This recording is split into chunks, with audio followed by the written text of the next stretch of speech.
HFpEF is really just short for heart failure with preserved ejection fraction. Now that can be really long and confusing, so let's break that down. If you'll recall, when you get your blood pressure taken, when they put the cuff around you, you usually get two numbers. Now this first number up top is systolic contraction, and systolic means when the heart is contracting. And the bottom number is diastolic, which means pressure when the heart is relaxing. So HFpEF really only deals with this bottom number. So we're just going to talk about this for a second. Now we'll put a pause on that, and I want you to imagine a sponge.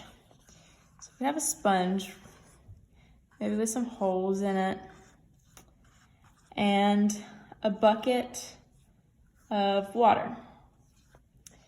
If we dip the sponge in this bucket of water, if we fully saturate it, it's going to get really big and expand. But maybe if we just dunk it in for just a moment, it's not going to get as big as we thought. When it comes time to wring out the sponge, we might only get, let's say, 2 droplets of water. When if we would have filled it up all the way, maybe we would have gotten 8. So if we take this sponge example and we go back to the heart, because this is not about a sponge, it's really about the heart.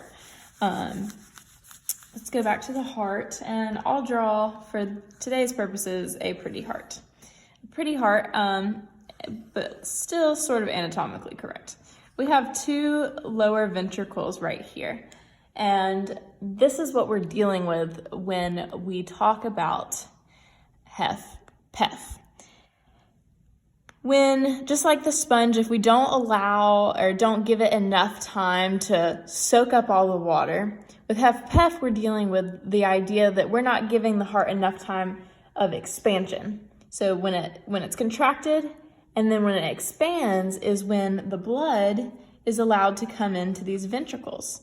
But if the expansion time isn't long enough or isn't adequate enough, then we're not going to get enough blood to fill these ventricles.